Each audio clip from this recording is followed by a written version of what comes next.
Hello everybody and welcome, I am Brooker Boom, and today we're swimming back to Kanto, and we brought some illegal contraband with us. Today, we're gonna see if the game Pokemon FireRed can be beaten with a single Relicanth.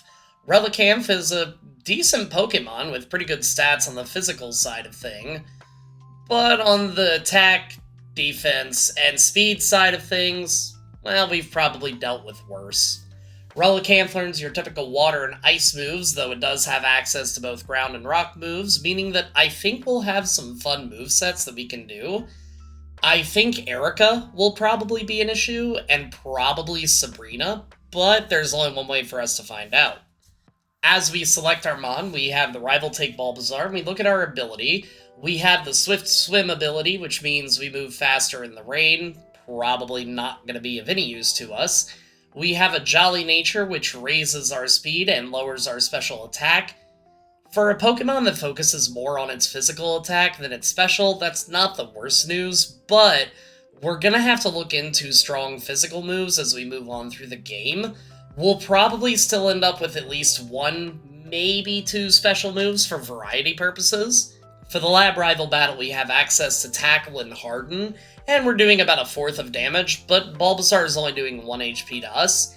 We trade a few attacks, but we obviously do come out the victor. Now, just like Metagross, we have a slow growth rate, something I'm trying to remember to mention in these videos, and that's going to be a bit of an issue as we go through the game. We'll definitely make sure to fight some additional trainers along the way, and we start by going through the forest and wiping out the trainers, before doubling back to fight the rival at the optional fight. The rival starts with sending out Pidgey, and we use Water Gun to test damage since we do have Stab with the move, and it uses Sand Attack. We swap over to Tackle to take it to Yellow, and that does about the same, and then we take it out with another Tackle and Water Gun. Next up is Bulbasaur, and we use Tackle as it uses Growl. We Tackle again and begin trading Tackles back and forth, and then take it out a few turns later to win the battle. After that, it's back through the forest, and it's at this time I'm gonna take the chance to say if you like this kind of content, make sure to subscribe to the channel. We're doing the best we can to get to 1,000. Right now, at the time of writing this script, we're sitting at 690. We're trying to increase watch hours, you know, the usual YouTube thing. Next up, though, it's time to try our hand against Brock, and we use Water Gun to take it out in one shot. Onyx is next and uses Tackle for a little bit of damage, and we use Water Gun to take it to a Sliver. Bind doesn't do much, and we take it down to win the battle, the badge, and allow us to move on. We can move through the cave and head into Cerulean. Now, I don't think we can take Misty out, given our type and move, so we go to fight the rival instead, and he starts off with sending out Pidgeotto. We outspeed and use Rock Tomb and take out the Pidgeotto in one shot. Bulbasaur is next, we use Rock Tomb, and it uses Vine Whip to do a good chunk of damage. We do one more Rock Tomb to take it to a Sliver, and then Vine Whip takes us down. 7 attempts later, and we take Pidgeotto down with Rock Tomb, and then Bulbasaur is out. It misses Sleep Powder. We hit it with a second Rock Tomb and take it to a Sliver, as it takes us down to 3 HP. We end up taking it out and leveling up after we take out the Abra, which gives us a few HP back, which lets us live through Rattata's attack, take it down, and then move on. With that, it means we can move on to the rest of the route above, and that's fine, because I still don't think we'd be ready to fight Misty. Our moveset isn't the best, our special is far from the best, so these additional levels can make or break the battle ahead for us. Staryu is up first and goes down to a single Rock Tomb. With the Starmie, it uses Water Pulse, and we do a good chunk of damage, then take it to Red as it uses Recover. Thankfully, the next Rock Tomb hits, and also critical hits to take the Starmie down to win us the battle. From there, we can go ahead and play I'm on a Boat like it's 2009, take some Tylenol because of our back pain at realizing this came out in 2009, and go aboard the SSN. We only bother with a couple trainers. I know that I said that I was going to level up, but at this point, we haven't hit a wall that I feel like earns that. So we're mostly just getting the items that we want aboard the ship, partly because, again, I feel like we'll do well against Surge even without the extra levels. So, let's go ahead and see how we do against the rival first. The rival first sends out Pidgeotto and Rock Tomb takes it down. With Ivysaur, we take it to half as it misses, and then we can take it out with another Rock Tomb. With Kadabra, we miss, but so does it. And then we take it down, and then from there, the Raticate goes to red, and we use Water Pulse to finish it off. With Surge, the Voltorb is up first and uses Screech, and we take it to low yellow. Surge heals up as we miss. We can then take it back to yellow as it uses Shockwave, and we take it out. Pikachu is most likely always going to be a one-shot, and then Raichu opens with Double Team as we hit Rock Tomb and then take it out with Water Pulse. Moving on to the Dark Cave ahead, I have to admit, Relicanth is doing better than I would have thought. While its moveset is mediocre, along with its speed and its special, it's doing pretty well. We did have to level up to make sure that we could tank some of the Water Pulse attacks from Misty, which she didn't even end up using much, but for Surge and Brock, we didn't have to worry much at all. I will admit, I don't think we're going to be able to handle Erica in any way, shape, or form. Being 4 times weak to whatever she throws at us is going to be an absolute nightmare, but we do end up in Celadon City after a quick move upgrade, and that is Return. We make sure to fight Giovanni first, and he sends out Onyx, and we open up with Water Pulse to take it down. Next up is Kangaskhan, and we swap to Rock Tomb as Mega Punch does a little bit of damage. We swap over to Return and take it to half as it uses Bite. The next Return takes it to low yellow, and another Mega Punch connects. We then take it to low red with Water Pulse, and take it out with Return. Last up is Rhyhorn, and it goes down to Water Pulse to win the battle. And with Giovanni out of the way, and against all better judgment, we go ahead and go fight Erica. Erica sends out Victory Bell as we use Return, and then immediately get paralyzed. After that, 2 Mega Drains take us down, and that ends our silly little attempt. Ultimately, I don't think we're going to be beating Erica at this level, or for a while. For the first time that I can ever remember, I think we're going to have to put off fighting Erica, and we head back to the Pokemon Tower to fight the rival. We open up with Rock Tomb against Pidgeotto to take it down. With Ivysaur, we take it below half, and it thankfully misses its attack, which lets us take it down. Next up is Gyarados, and we take it to about half as it uses Bite, and then we can take it down with our next attack. Kadabra disables Rock Tomb, so we swap to Return to take it out in 1 turn. Last up is Growlithe, and we swap over to Water Pulse, taking it down to win the battle and move on through the rest of the tower. After getting through the tower, we head back to Celadon, and though we haven't had too many levels, I did want to try again, and I'm gonna be honest, the attempt ends the same way the first one did. After that, we head through Cycling Road and the Safari Zone and get through Koga's gym. Guess what, though? We're not ready for this gym either. We get hit with Toxic pretty early on, and due to Coughing's bulk, we don't have much HP left when we finally take it out, and Muck is able to take us out pretty easily, especially given how much Toxic is ramped up. Without many options to go, we head to Silphco and take some time to level up against the Grunts. And after that, we're not able to face the rival, or Koga, or Erica. So with little option, we go ahead and level up because that is our only choice. At level 45, it's time to face off against Erica again. At this level, we finally outspeed Victory Bell, and it misses its attack. Erica heals, and we take it to red a couple more times before finally taking it down. Tangela is terrible, so it goes down. With Vileplume, it hits us with Stun Spore as we take it to yellow. Giga Drain takes us down to 67 HP and heals it up, but thankfully we can still attack, it connects, and takes it down to win the battle. Along the way back to Koga, we learn Ancient Power, and now we can take the Coughing down with 2 attacks. As the Muck comes out, we use 2 Ancient Powers to get it to yellow before we can finish it off with Return. Thankfully, due to no Toxic use and no poison from Sludge, we're actually doing pretty well on the HP side of things. With Coughing, we hit our final Ancient Power, getting the stat boost as it uses Smokescreen, and then we take it down with Return. Last up is Wheezing, and 2 returns later, it goes down to win us another gym badge. Given the fact that I don't think we'll be able to take on our rival, we actually head off to Cinnabar Island. At the very least, it'll at least provide a badge boost for us, and with Blaine, it's an easy first try victory due to Ancient Power mowing down his team. When we run out of Ancient Power, we just swap over to Water Pulse, and we still end the battle with 78 HP to spare. After that, it's time to head back to Silphco. Now, this does take 3 attempts, because we need to get the Omni boost off the Pidgeot, and in this attempt we do.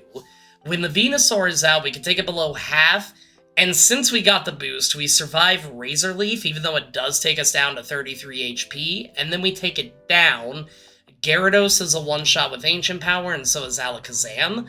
With Growlithe coming out, we swap over to Water Pulse, taking it down, knocking it out, and letting us move on to Giovanni.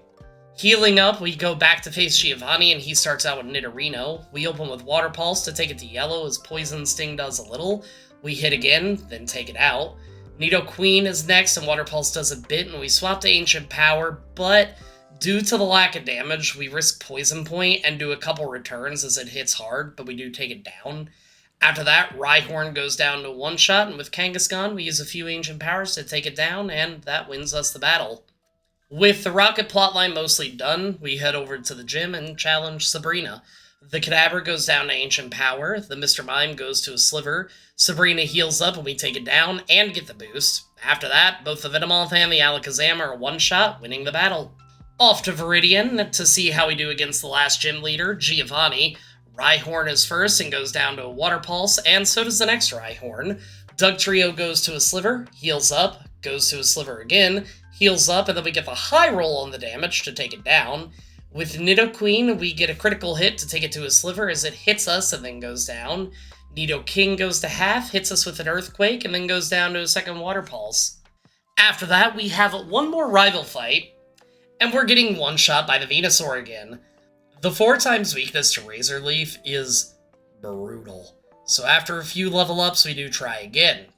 Pidgeot is first, and it uses Feather Dance as we take it out. Next up is Venusaur, and we do a small chip of damage as it uses Growth, and we can take it down to a critical hit. Rhyhorn goes down to a single Water Pulse. Gyarados is a 3-shot with Ancient Power, and all it does is set up Rain Dance and hit us with Hydro Pump. Fortunately, we don't get the boost of these uses, and Growlithe is a 2-shot with Earthquake. Alakazam, we swap between Earthquake and Return due to it enjoying using Disable, and we're able to take it down.